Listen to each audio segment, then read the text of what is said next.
立秋，暑去涼來，秋意初萌。各位，喺大暑之後嘅第15日，我哋迎嚟秋季嘅第一個節氣立秋。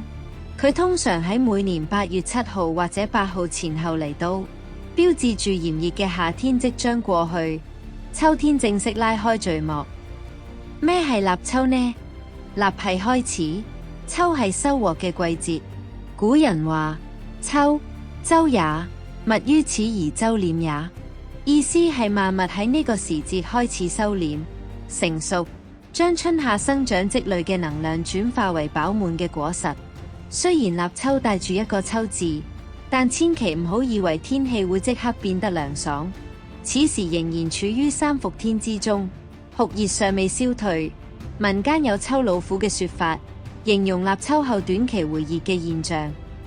古人將立秋分為3候，細膩觀察自然嘅變化。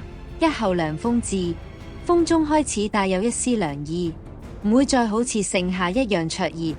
2候白露降，清晨時分，地面上開始出現晶瑩嘅露珠。3候寒蟬鳴，蟬感受到陰氣嘅增長，鳴叫聲變得悲切。呢3候生動描繪咗暑氣漸退、秋意初現嘅過渡景象。立秋嘅其中一個習俗係秋社。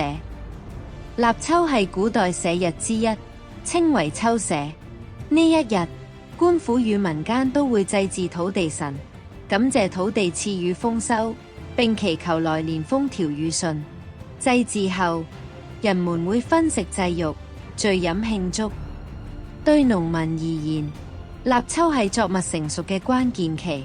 此時水稻、玉米等作物進入灌漿充實階段，需要充足嘅光照同埋水分。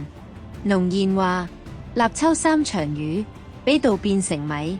立秋時節嘅雨水對豐收尤為重要。立秋教我哋，收穫嘅季節已經來臨，春夏嘅辛勤耕耘即將化為秋天嘅累累碩果。等我哋喺呢個轉折時刻，學會沉澱與感恩，迎接豐收嘅喜悅。